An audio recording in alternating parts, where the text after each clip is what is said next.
Okay, guys, welcome to episode 67 of Biomassed. We really appreciate everybody ducking in tonight.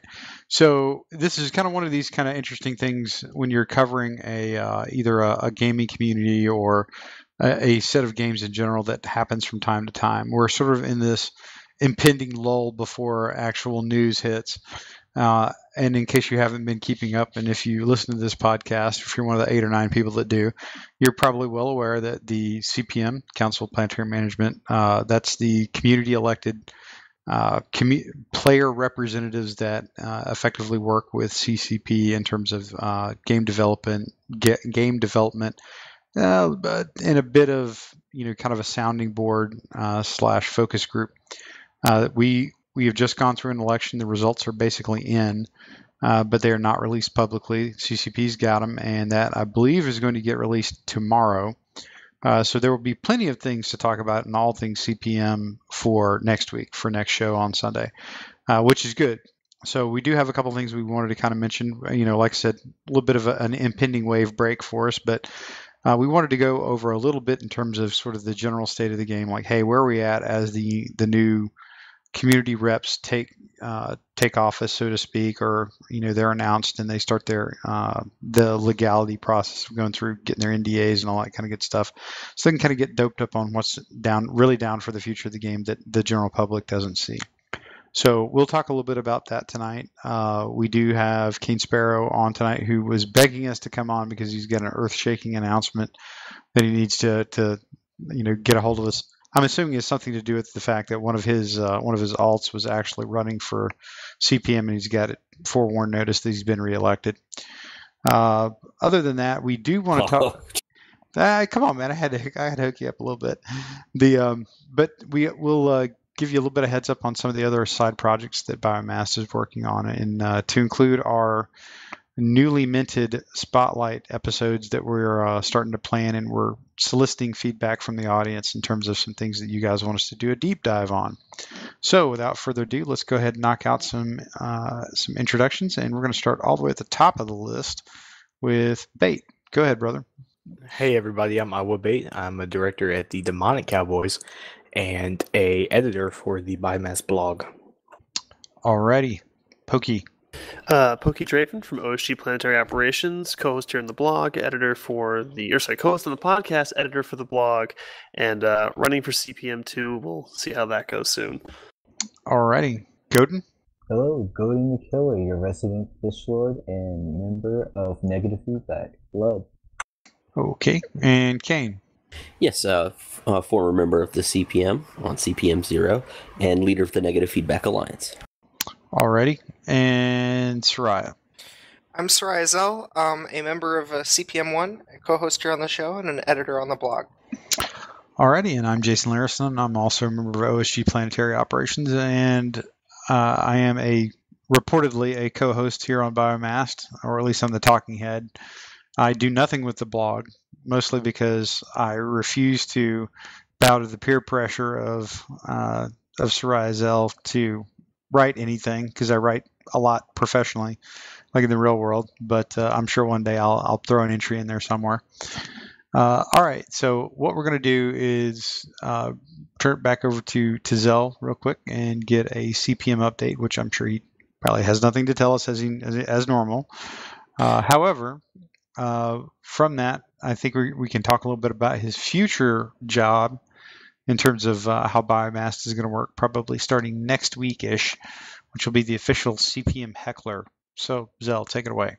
Yeah, we're going to transition from me being heckled as a CPM, having to come up with things to update, is I'm going to just take random pot shots at CPM 2 members at this point in the show every week from now on. So the torch has been passed. Yeah, because for those who aren't in the know, you have no idea how fed up I've gotten with Kain at times, because he'll just nudge me about stuff all the dang time. And, sometimes it felt like he didn't realize he wasn't a CPM anymore, or whatever. He just kept pestering. And so I'm going to enjoy that tradition can now be passed down. And I'm gonna bug CPM 2 a lot. Well, go ahead. Well, all right. So on that note, we can But well, before we go any further, because we have no idea what Kane's here to say, but we know he was very insistent, like peppering all of this Very insistent. numerous messages. You sent me a message. You're like, "Come on, I guess get on." Come on. Yeah, but you're the one who said, "Hey, I've got an announcement." So what pray tell do you have to announce tonight? So I've actually started a new career, and that currently involves me working about 80 hours a week. So I'm actually, for now, I'm going to be retiring from Dust for the indefinite future. What? All right, sweet. So let's see, who is going to run negative feedback when you leave? Well, we got a few officers. They're debating it right now. Okay, cool. All right. So what game are you going to play then now that you're not playing Dust? Play when I have enough time to actually see my wife. Mm-hmm. Sure. So, ladies and gentlemen, what you all heard was a very rousing cover story from One Each Kain Spero about why he's going to transition his playtime to some other game. Just throwing that out there, because it's all smoke and mirrors, shadows and dust, and all that good stuff. Okay, so well, actually, that's pretty cool. I'm very glad that you got a good gig going, and you sound happy with it anyway. So, as we move on, let's talk a little bit about the state of Dust. And we can keep this relatively concise and get a few different opinions in there. The long and the short of it, and this is, I'll just kind of give an opener. The game has been around in some playable form or fashion for how long, guys? About 5 years ish? Not quite 5 years. Forever. I think it was sometime in 2011 that the earliest closed beta something. Yes. Yes. No? Yeah, but the December attack time of was in 09. 2011. That's when closed beta started. Like, that was the earliest. Okay, so it's been 09 around. was cool videos on a screen. 2009 was not playable. No, I'm with Yeah. you. So it's been around for a hot minute. The game is obviously, I think by anybody's stretch in terms of what it was originally billed as, I think we're well past the realization that Dust 514 is not anything remotely like what they originally pitched it to be or would be, and that's okay. So once you get kind of past that, you realize that you have what can be a relatively fun kind of first person shooter, PvP style game, and that's really what you have. 16 on 16, which is not a bad player count, but certainly, like many things in Dust, very dated. So basically, if you looked at like graphics quality and general gameplay quality of a B level game, from probably 5 or 6 years ago, that's not a bad place for you to visualize the feel of Dust. Now, that being said, the community has been very, very staunch and pushed for a lot of things and tried to work through a lot of things. The CPM did as well. Long story short, in many of the roller coasters like episodes with many things CCP or game related period, the game has had highs and lows, and it hit kind of the lowest of the low. Over a year ago when we had FanFest 2014, I think, which effectively, in many people's mind, killed the game. Like literally, like put the stake in the heart of the game, and anything else was kind of a cash grab for whatever's remained. Ton of players left, but obviously a lot more players came on. Mostly, fresh players, folks that hadn't been familiar with the game. They engage it as a free-to-play game on PlayStation Network. And enter CCP or Toddy, who is, for a long time, I think was effectively, like, literally the only guy working on the game, like in any meaningful sense, until very, very recently. And he was very connected with the player base. He's a longtime player himself. He's enjoying it.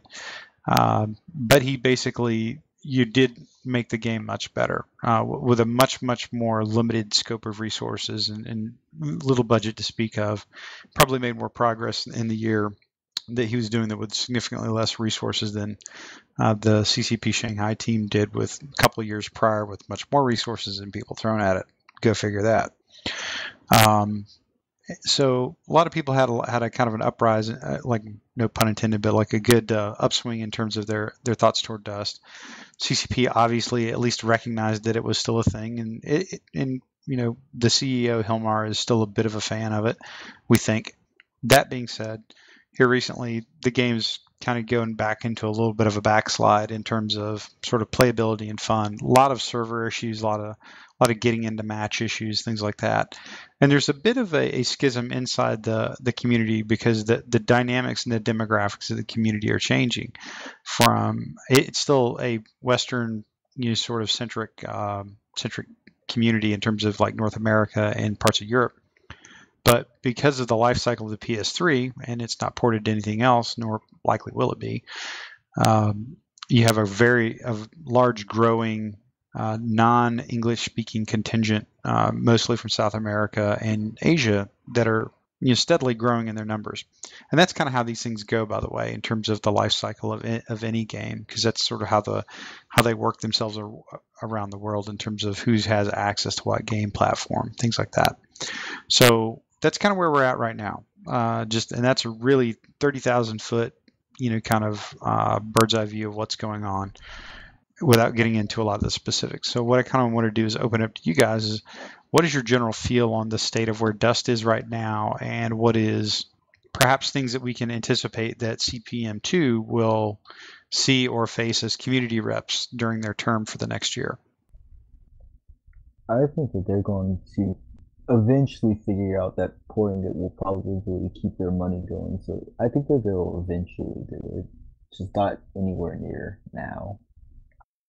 I mean, for me, I think it feels like we're running a baton marathon here, and we're kind of at that last bit of our sprint here, and the game is a little tired, it's a little exhausted. We're going to hand that baton off to the next person, and I feel like it's going to kind of be either they grab it and go, or they're going to drop it. I think that things are going to change fairly soon here, and it's either going to keep the game going, or it's going to crash. And, obviously we've been around doing this for a long time. I hope it continues, obviously, but I think that there's a lot of uncertainty in the future, at least from the perspective of the player base. And, we'll see what happens. I think it's going to be very interesting over the next year or so. Okay. Bait, what do you think, man? Well, I really don't know. No, you're cutting out a little bit, man. I'm cutting out. Okay. Is this better? Yeah. Yes. Okay. I would hope that the game would continue to go on the current platform for another year or so, if it can last that long, and then get ported. But at this point, I don't know. Okay. Kain, what's your general thoughts? The thing is, this game, if it's going to continue on, it's going to have to get to another platform. That's something that the CPM2 may find out the gate, that is either happening, not happening, being talked about, or whatever. But until it's actually something that's public knowledge, we're going to still see trends of people kind of generally sliding and kind of disappearing out of the game. It's just, it's a game that has a lot of long-term investment in it in a lot of different ways, in terms of your SP and, the way you monetarily put money into the game in terms of ore and stuff like that.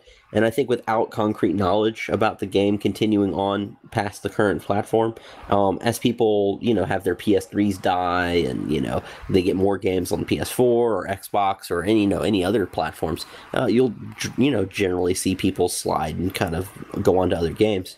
I mean, you still have some influx of players, like you said, from South America and Mexico and areas like that, that have kind of, I think, beefed up the population and actually been a pretty vital part of probably keeping Dust afloat in terms of just the player count. I mean, that can't be understated, I don't think. And it's just what it really comes down to is the revenue income. As long as Dust is pulling in more money than its operating cost, it'll continue to be something that CCP eyes. I mean, really, I think what Rattati did is he's gone through and he's made a lot of improvements to the game, a lot of important improvements. And personally, I think what it's doing is he is getting the game into a good position in order to be able to make a case to CCP, the higher ups, that this game does in fact deserve a port to another platform. Maybe he's already made that case and stuff's already happening. There's no way to know, really. There's only going to be certain people that actually know whether or not something like that has occurred. But to me, it all very much feels like CCP building this out into a real game. So I mean, the thing is, like you're saying, we can't have fumbles like being able to get into matches, or especially with this big push to make CCP more prevalent. I mean, it's kind of falls flat if 50% of the matches, or 25% of the matches, or even if it's just 10% of the matches end up disappearing, or as the current term right now is being CCP'd. I mean, I hear that. I've been hearing that constantly over the last 2 weeks. Is like, oh, this match was CCP'd, or this match was CCP'd. That just basically everyone getting ready to go and do PC matches, and then nothing happening. Yeah, It's a shame. Yeah, I mean, I think that's kind of fair in terms of the outlook on it, and just a quick side note as I'm listening to you guys kind of pitch here is there's a fine but very distinct line between a port and a 2.0, and the reality is a port would be, yes, we need to get the game to a certain level, and then there's a certain transference of almost exactly what you have with tweaks to make it work on a new platform. That is a port. The unfortunate thing is I think they had an opportunity at some point, and maybe still had, to actually develop a 2.0. That was the Eve Legion concept that would have. I think they announced it was going to go to PC, which then created a whole nother set of drama. Instead of going console, and they have let the Eve Legion name lapse in terms of trademarking. So if they're working on something, they're probably still going to retain some level of the iconography of Dust 514, or call it something totally different, which could be interesting. Who knows? Like I said, I'm fairly agnostic to whatever they do right now, because I'm just not going to spend money on it, because Kain, you pointed out very well that most of CCP's their stock and trade is developing games that foster really deep long-term commitment to the game and to the community. That they do that incredibly well when they set their teeth into it. And the interesting thing is they do it so well. If you look at Dust, which if anybody else had built if any other player base that I can think of that didn't transfer over from Mag and Eve, those type of communities, if you had any different chemistry, I think the game would not have survived. I think because the tight knit sort of engagement of the players, that's really what helped protect the game, because they were willing to continue to spend money and to work with Rattati on it. Zell, I know you're in a different position as a sitting CPM member, and you're somewhat privy to some of the things that CCP are I looking know at in the things, future. Jay. I know things. Yeah, continue to play your Denny Fleetfoot rap out here, and I'll continue to stomp at you. I can only do it for one more day, so I gotta really milk it while I can. Yeah, whatever. Yeah, but anyway, I'm just kind of curious what you're, as a player, and even informed by some of your, some of the conversations you've had. What is your general feeling of the state of Dust? I mean, it's been really tough this last few weeks, particularly because of game connection issues combined with utter amounts of silence, with both of the communicative devs being out on having lives outside of producing this game. You have to have lives. Yeah, I mean, it's crazy. Seriously, you have no idea how many times that we've gotten responses from Rattati about things at unholy hours from his time, and you're like, what? You just realize that he doesn't sleep. But I mean, I think that it's gotten there's a lot that's been built in terms of potential in what it could do if it was given the greater resources, if it was given a move to a new platform, and I do think that it is in a position to do very well if it does make it to another platform. But I don't think that there's much further it can go on the PS3, and a lot of that's not just where you can take the physical game, but the communities have people buy their buy the PS4s and trade in their PS3s, but then there's just a lot of people whose PS3s are just freaking dying because these mine's almost dead. I know. I've seen melted parts in the inside. It doesn't got 3 months. Yeah, I mean that's the thing. The console just they're not holding up for people, and the problem is when you look at the value of, say, of playing Dust. on its own, that's, it's a free-to-play game. No big deal. But if you look at, wait a minute, I'd have to buy another console, and even used, they're still like $125 or something like that. It's that sort of thing is really killing. There's a lot of players who want to play but can't anymore. Well, we were joking around in Skype before we came on the air, and I was doing some shopping on Steam. So, like, I am literally a recent convert to Steam. I've never messed with it. And if you just rattle off that number of $120, think how many things you could download on Steam for $120. Oh yeah, that would occupy the shit out of your time, your gaming time for a while. I could get literally every single Fallout game and the DLCs and not even spend $120. Especially if you buy during the summer sale too. I'd rather play Dust. Or humble bundles. But I mean, PC games are Dust just isn't cheap. worth $125. I'm sorry, it's just not. Right. But That's Yes. again, that's the problem, is that it's a console that no longer, if you're thinking about buying, a console to play Dust, well, you're not going to buy, most people hopefully do not buy consoles to play a single game. I did. My PS3 was purchased for Dust, and I paid $250 for it. But I mean, usually you'll say, well, look at all of these games that I can play that makes this console purchase worth it. And with Dust being on the PS3, a console that is no longer supported really for any other game out there, it's a much tougher proposition. I mean, you know what? I will say that PS Plus has definitely done a lot, and I think to help keep the PS3 kind of afloat in a lot of ways.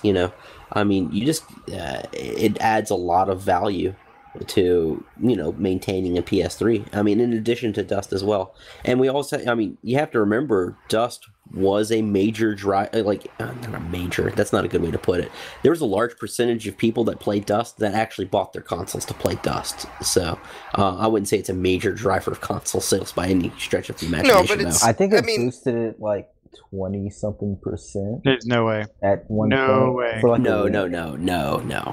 It was like You're for literally a week. talking in the millions. You're talking like in the millions. No, it was for like a week. Like I it Can't was. see that at all. There was a bundle that came out that had Dust. It was some promotion for Dust 514. It was that, and then it had Uncharted 3. But Okay, Uncharted 3 all was right, out stop for like, right there. You just I can assure you, Dust had nothing to do with that at all. well, the sales went up like 20-something% when that started, like that bundle had started coming out. Yeah, And but it's out that's like saying, hey, it rained today and there was a 3-car pileup, 5 miles from my house. Ergo, because it rains, there's going to be a 3-car pileup 5 miles from my house.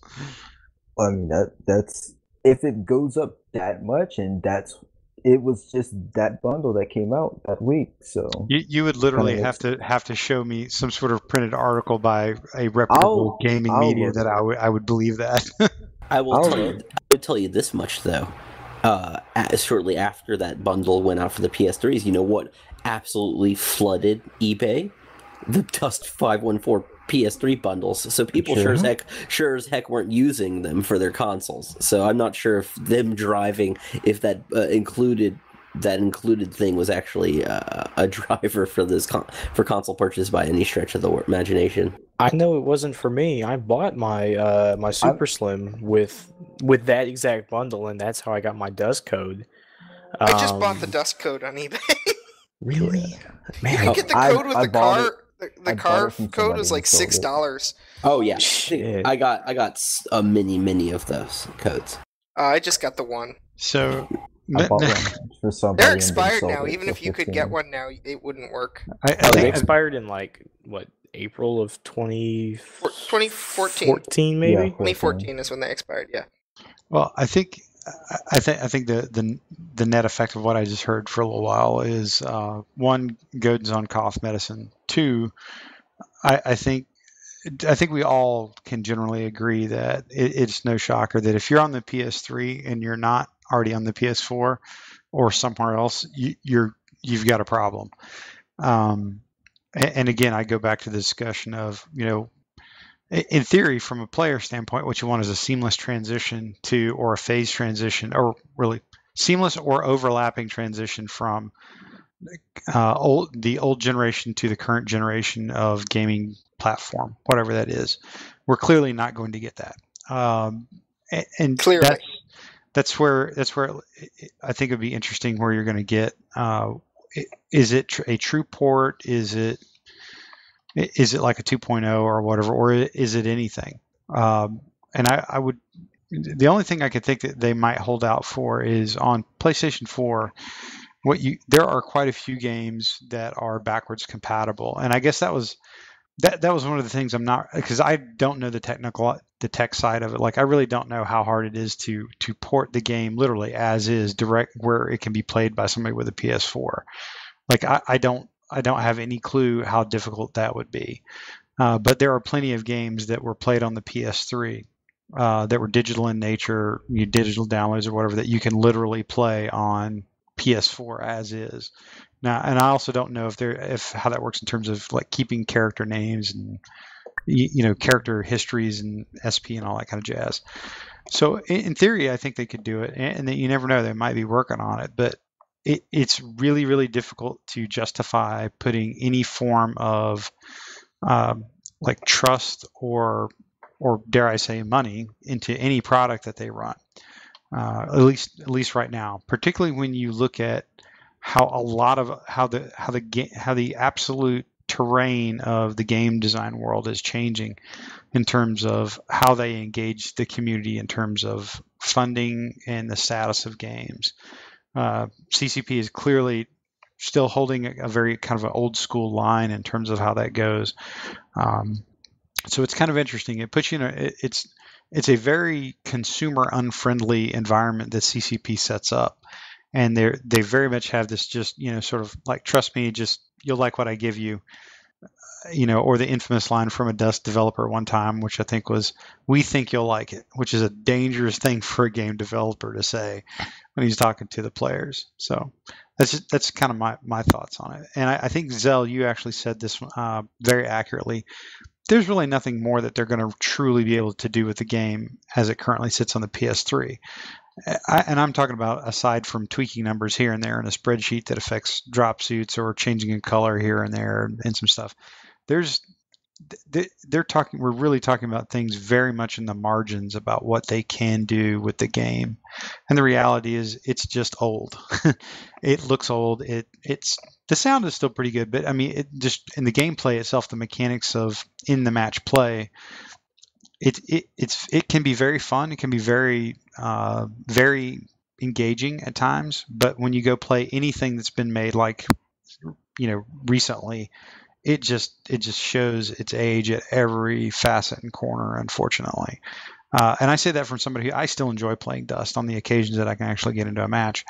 But it is just, it's kind of at a point where somebody needs to do something, and there's no real point in putting any money into it.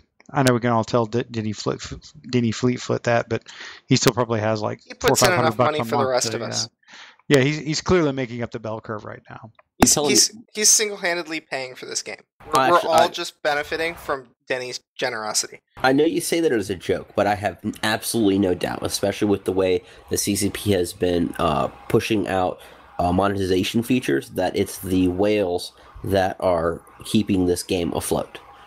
People who have like 10 war barges that are all maxed out and all that kind of stuff, And honestly, though, I actually have heard very good things about the new player retention numbers lately compared to past records. Yeah, I mean, there is a definite... See, that's the thing. We can say a lot of stuff about, this is bad and this is not good and stuff, but, I mean, the numbers right now, in terms of PCU and... we're definitely on an uptick in terms of PCU. Here's the interesting little secret about how this works. So a lot of that comes from people who now either have retained access to the PS3 or have gotten access to the PS3 and found a free-to-play game. Why? Because they don't have a lot of disposable income, probably.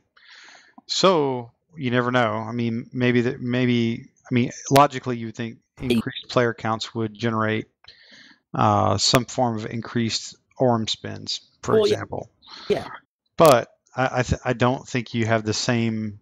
I don't think it's going. I mean, you're kind of in this glide slope where the more people from a third world country, or the more folks that have limited disposable income because they haven't hopped to a PS4 yet, or don't have the money to hop to a PS4. I mean, at some point, you can't get quite as much blood out of the rock, if you know what I mean. Well, yeah, absolutely. And when it comes down to a free-to-play game, especially with player retention numbers, it's not just player retention numbers that's going to be matter, or PCU numbers, it's conversion rates. How many of these people are actually spending money per month? And on average, how much is each person putting into the game, per month? Without those numbers behind the actual log-on statistics and stuff, it doesn't really do much for Dust. And CCP is the only one who really is going to know that information. So we can sit here and speculate all day long in terms of, and not only that, for all we know, it actually could be an influx of U.S. players. I mean, we can anecdotally look and see, we see a lot more people from like the South American community and stuff like that playing the game, but to know it for sure, I mean, there's not really much we can do. Yeah, no, that's fair. The point is still true though. I mean, if Dust is going to exist past the PS3, it has to not be on the PS3.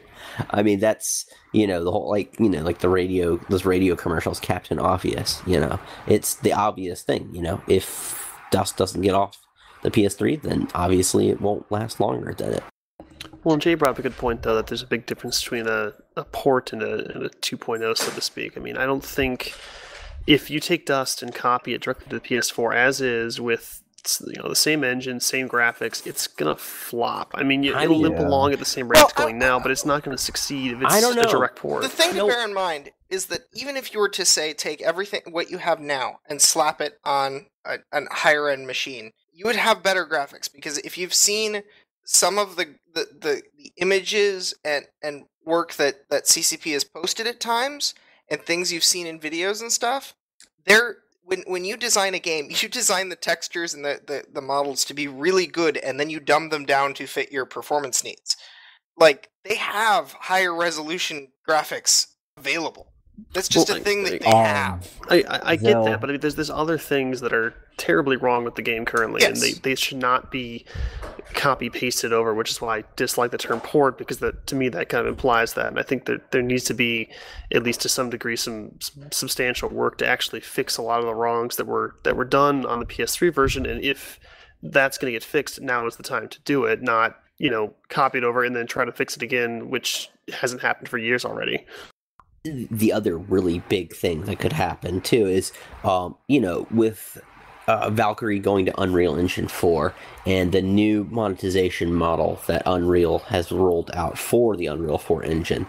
I would not be surprised if CCP took a step back, if they were really seriously considering putting Dust on another platform, moving to an Unreal 4 engine. I mean, I think with the way the Shanghai studio is set up, there's a lot of resource sharing in terms of personnel and stuff like that. And with an influx of personnel, looking through job postings and stuff like that of people that use Unreal 4 engine, it wouldn't surprise me. I mean, you have Gunjack, which runs on Unreal 4, being developed in Shanghai. So that means you have Unreal 4 developers over in that area.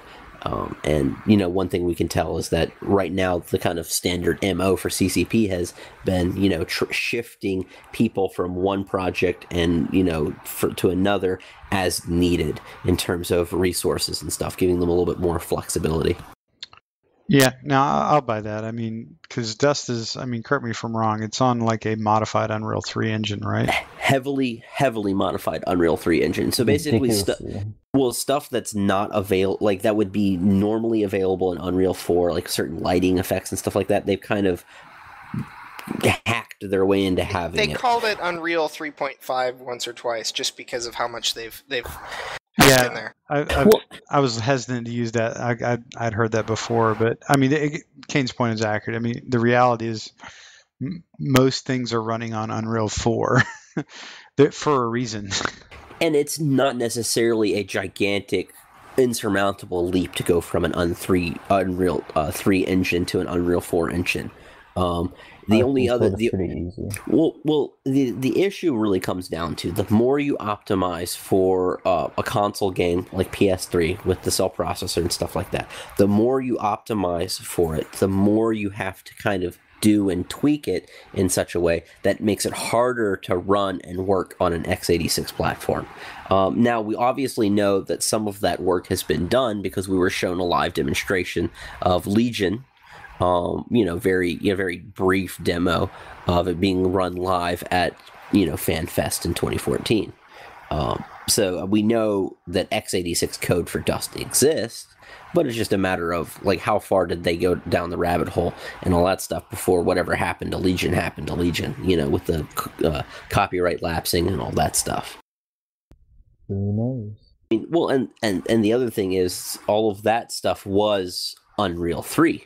So if CCP decides at some point that they're going to go to Unreal 4, I mean, it could be that all of the work that was done on Legion via Unreal 3 is moot. So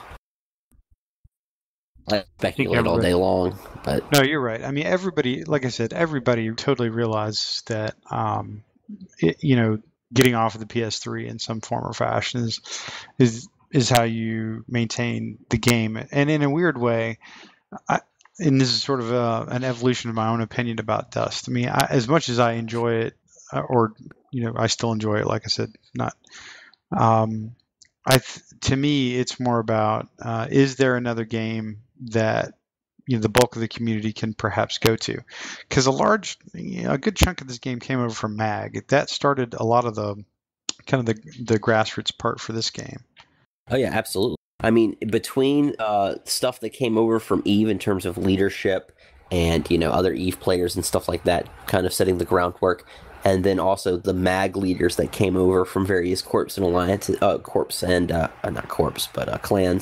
and stuff like that from MAG. I mean, you really kind of had some cross-seeding between those two communities that created the base for what would become the first groups that were doing court battles and the first groups that were being heavily involved in planetary conquest. And, basically the social structure of Dust came from that kind of cross-fertilization between, I think, EVE players that came over to the console world and also, MAG players that came from MAG as well. It's really interesting to see how that leadership kind of panned out. I mean, you still have people who played MAG in leadership positions today, in Dust, in PC still as we speak. Yeah, no, I think right, and it's interesting because I think a lot of the people that stuck with Dust is that it does offer some kind of unique things out there in terms of this interesting confluence of team-based gameplay, tactical shooter, first-person shooter, heavy sci-fi environment that all kind of come together. And that was really, I think, was hitting the sweet spot for a lot of different tones for the people that were interested in the game. And that's one of the things I found about that's kind of one of the reasons why it's less to me about the game of Dust 514, Legion, whatever. It's more about the type of player that I've ran into and the type of like social connections, like gamer buddy connections that you make in Dust has been dramatically different than any other game, maybe outside of EVE itself. And even that is very different because the reality is like you get together and you hang out and you do some stuff on a space game, but a lot of times you're playing World of Tanks, you're using that as almost a jumping off point for other things to do, digitally, so to speak. But that's one of the things that I've been curious about because I think that's kind of a shame that the community itself would disperse, throughout a lot of different games, and we wouldn't have this other thing that we could jump into and kind of help be the seed corn for a future game or another gaming community that hits something coming out or like a late breaking game that's coming up. So that's kind of one of the things, and it's a little bit subjective, because it's more community based versus the game itself. And that's kind of where I come from. A lot of my, not concern, but kind of the observations I make about Dust is like, me personally as a player, I enjoy playing Dust like mostly because of the people I play with, or the people I've met in the game. If I came into this game brand new and knew nothing about it, I would clearly be one of the people that played it for about 3 days and never come back. Mostly because the gameplay is, it just lags behind everything else that's out there, relatively competing to it. And the community has clearly changed, by the way, over the last year, clearly, as has the feel of the game in the match. It's much less tactically based. I think it's much more Twitch based, which is maybe good for appeal to the I masses. don't know. More. I think it was more Twitch based like a year ago. I don't get that at all. Time to kill was so low like a year ago that you could practically you barely looked at someone and they fell over and died. And we've replaced it with people jumping 30 meters in the air like tribes, and running so fast that you can't actually hit them with a weapon, like literally. Tribes does it much better. See, that's my people. point. Yeah, I know. Like you can hit people going through the air and stuff. They need to get the gameplay better, honestly, if they're going to port it, because otherwise it's just gonna. Yeah, but I don't think they can get the gameplay better. Like think about it. They can't. You can't get the gameplay itself better in its current format unless they've figured out a way to slap on vaulting, or something that changes how you move, something that changes how you interact with the environment, ways to get more than 16 players on your team, that kind of stuff. And with the going to x86 platform, you could do those things. It's just a matter of, can they do those things? Like, are they good enough to be able to make the gameplay's fun?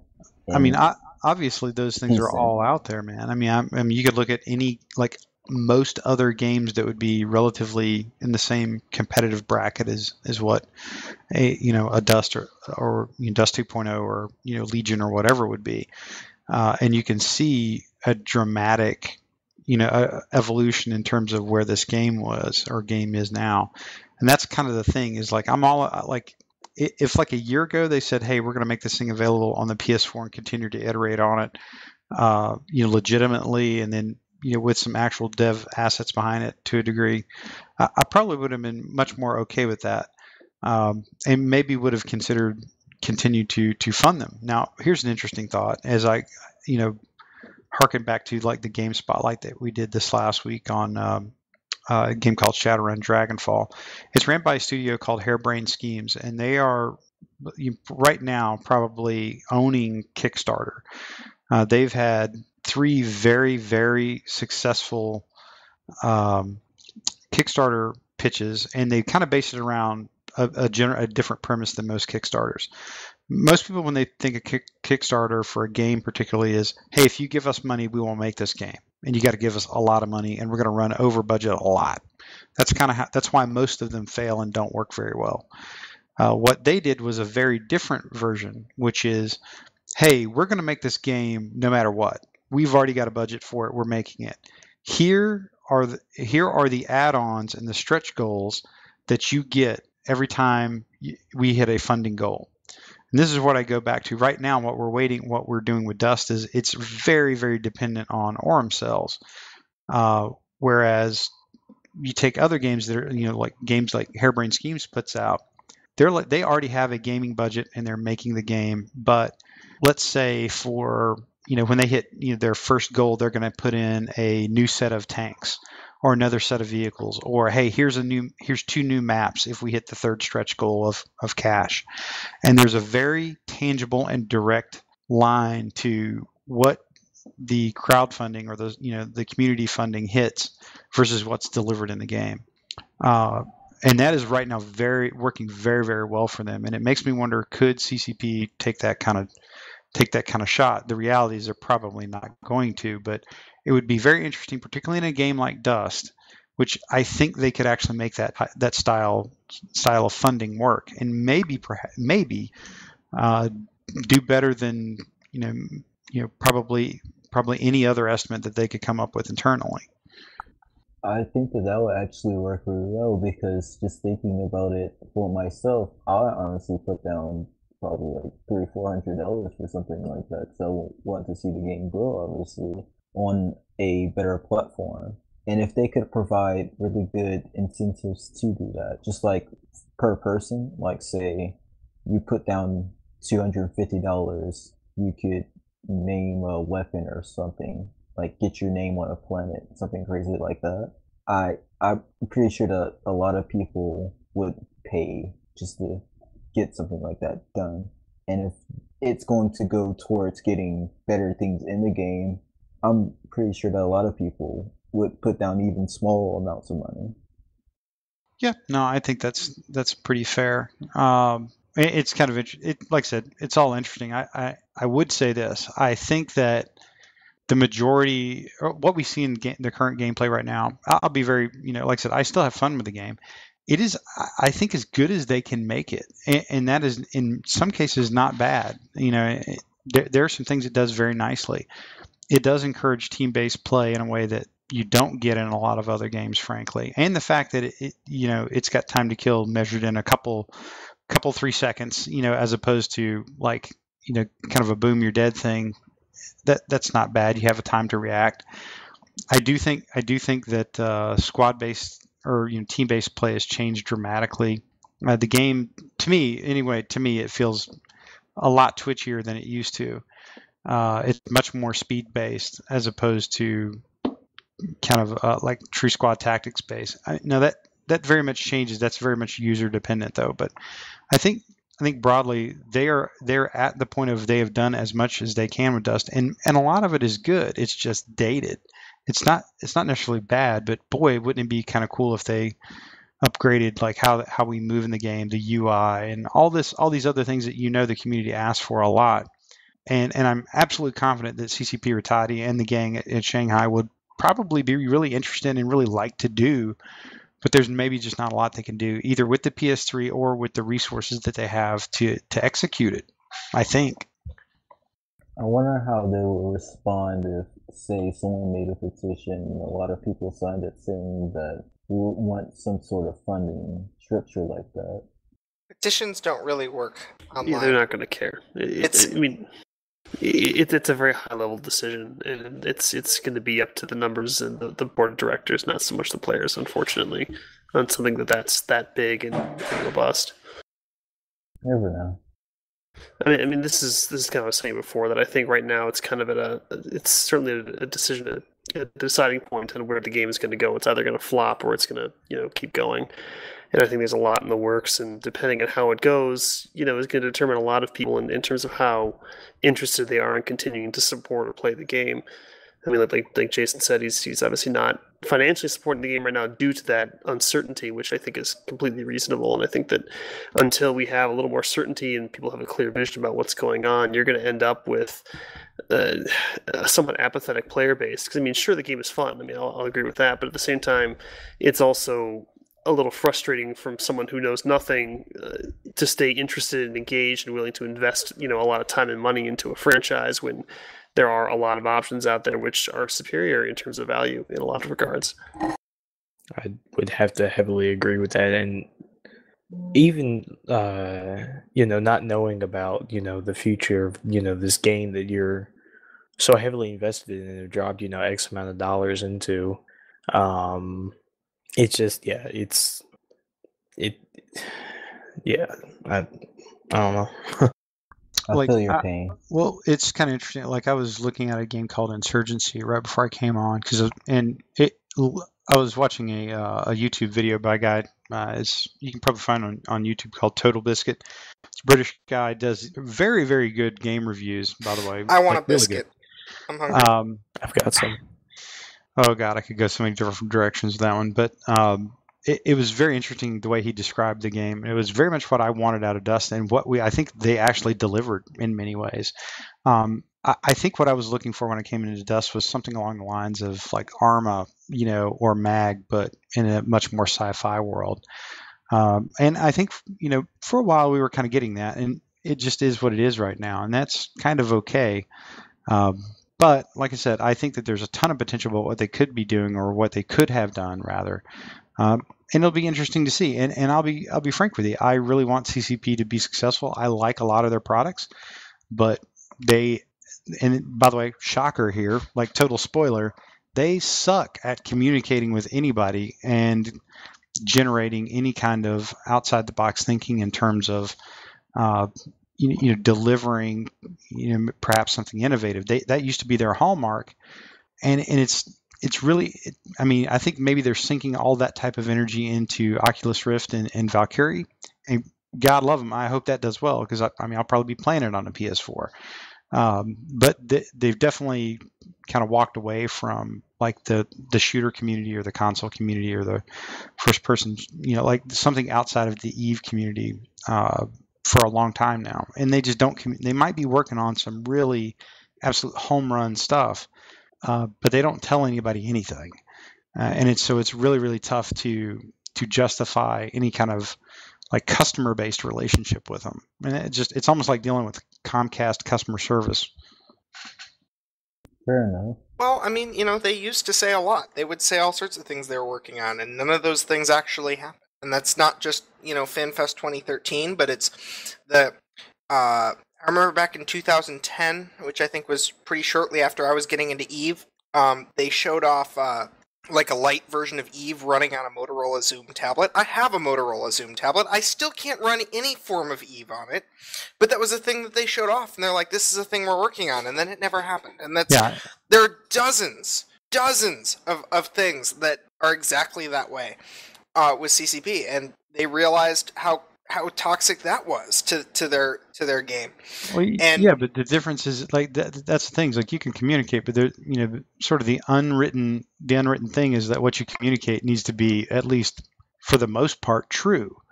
But it was, but it just wasn't at a point that it really was sure. What came out of CCP Jean's mouth do you think was true? Okay, there's that. I was still talking about the mobile Eve. That was a thing they were working on. They had a whole division assigned to doing mobile for forever, and they never produced a single mobile app. Well, and that's just Gunjack's a thing. Yeah, I know. It's a thing, but it's a completely different department under completely different people.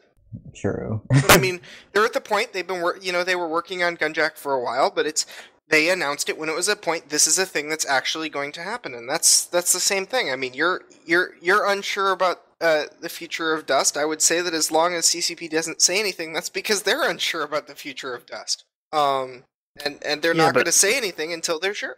But as a player, that's very disconcerting when the company producing the game isn't sure about the future of the game that they're asking you to spend money on. I mean, you have to understand that if the game company lacks confidence, the player base is going to lack confidence. But I think that I've always stuck to a single point on spending money.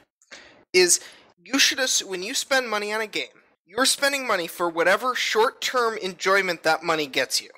No, I agree. I totally agree. You don't spend on the investment or potential of the future unless you really are okay with the fact that you're making a complete gamble with that money and you know that you may or may not get any return on it. True, but you also understand that, especially with the nature of how things are, like we said earlier, the game could be shut off with a month's notice, more or less, and that's going to spook people. Even if they're buying it for momentary enjoyment, that really does spook people. And I don't advocate people spend money to invest in the potential of the game. You should spend money because you want to get something in the now. I mean, that's reasonable. But at the same time, they're not going to want to invest in the now if tomorrow may not be a thing. There is some level of crossover there, and I think that the uncertainty and the reluctance of players to actually invest as much as they could in something is largely due to CCP's lack of commitment to its own game and its player base in terms of how it communicates. I mean, with the problem with CCP is that it's very black or white. Either they're going full forward, making promises that are outlandish, or they say nothing at all. And, I mean, I've been following Eve and Dust for several years now, and they're really bad at going that middle ground where it's like, well, we'd like to do this, but, and actually being very open and communicate what they're talking about internally. to the players, because that's going to get a much better result. I mean, there's plenty of games out there. I mean, I know that Jason follows the Warhammer 40k development, and they're very open about what they're doing and what they'd like to do, but setting reasonable expectations and actually communicating those expectations and understanding their limitations as a company. And you just don't see that with CCP. And I think that the players' reaction to that is perfectly reasonable. I just like to point out this. Look, with the idea of a developer talking to the community, look at Robert Space Industries and Star Citizen. They've literally been putting out where they've been working on every single month, and the community, you see how much they're making. If CCP needs to figure out a way that they can communicate something on the lines of that, because they do it well, and I like to see CCP do it sort of as well. But I don't see them doing that reason. I guess it's just because I've seen them do this thing, as you said, pretty much since Eve started. Well, and that's what really frustrates me, is that you see, at least I personally see CCP as being capable of producing some really amazing stuff, but it's extremely frustrating stumbling through, the community when so many other so well and so elegantly that it's just I'm banging my head against the wall like, guys, like, I know you can do better than this, but they just, I mean, don't get me wrong, it's improved on some fronts. Overall, in terms of like big picture scheme, it's just not there, and it's very frustrating. I mean, a large part of my maintaining it comes from various CP members saying, trust me, it's worth it because we know things you don't. And I believe them.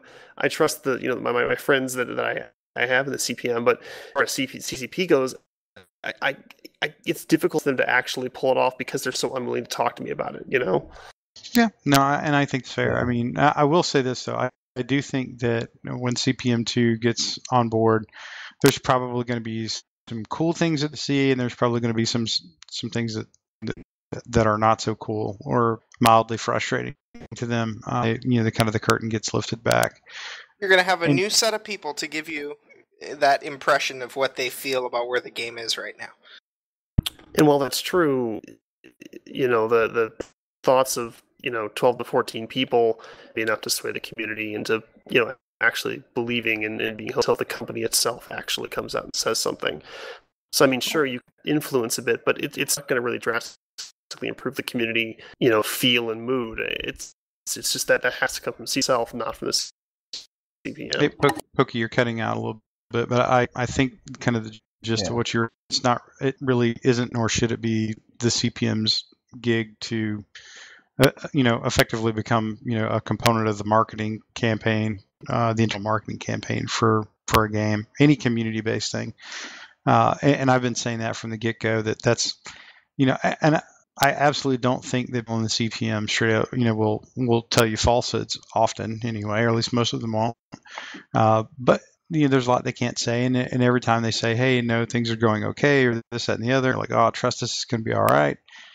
I do believe those people for the most part, because they're going on what they see, what they feel, what they it means about as much as me saying it, because it's not the company, CC putting that word. They put the CPM the community elected representatives in a very bad position a lot, because they either relied on them to carry the water in terms of a marketing and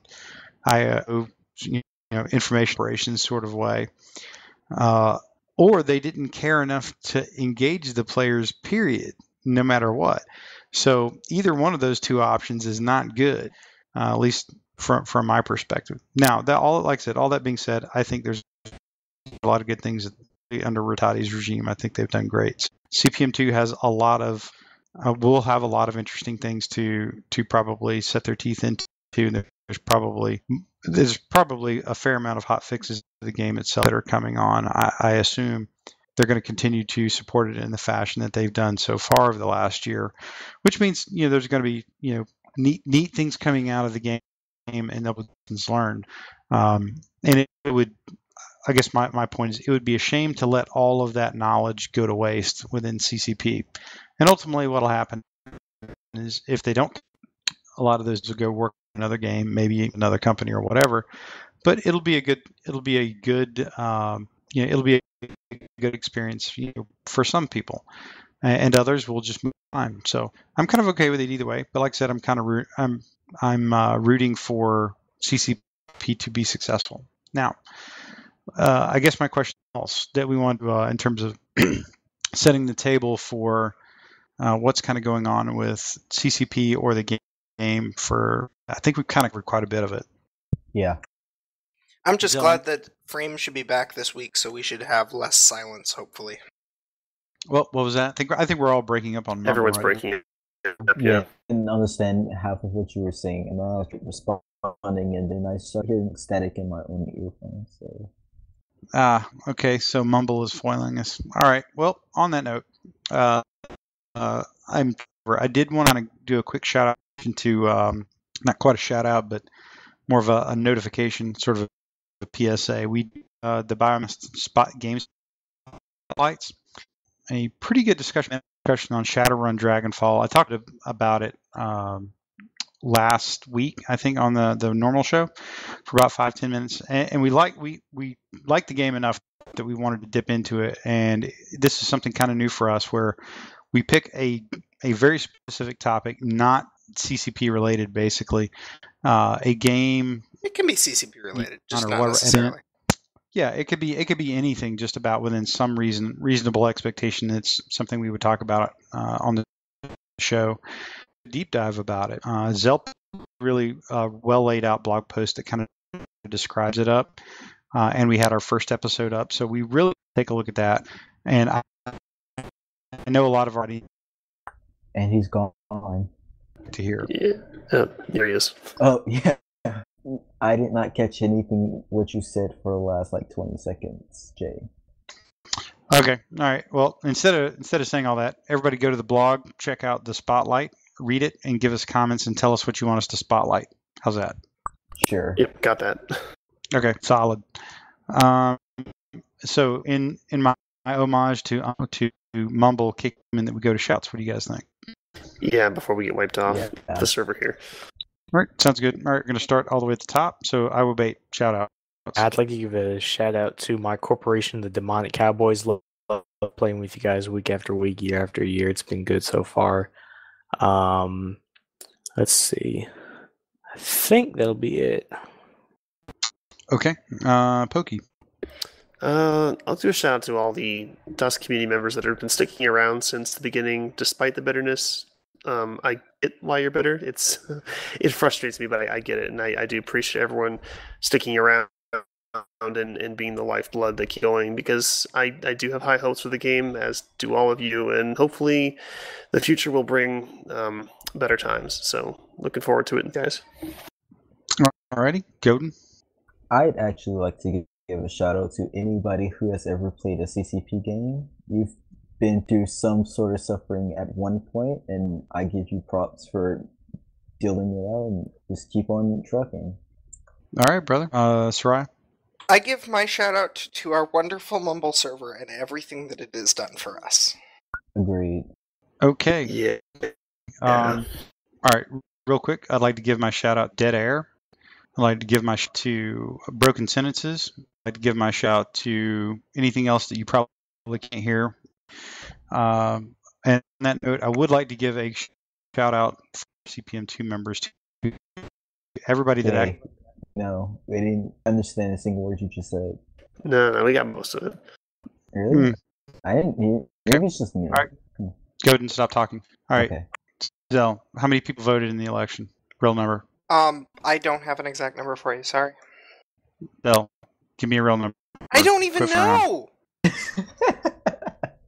Iron will say we're good on IWS number. is 4.5. 4.5k-ish. That's That's probably nice. probably accurate-ish. Zell, do me a favor. I need you to go and get on Amazon and order some testicular fortitude now that you're going to be off the CPM2. On that note, folks, we are going to land the plane. So everybody, we appreciate you listening to this very broken and distorted version of Biomassed. So with good night and good luck. Love.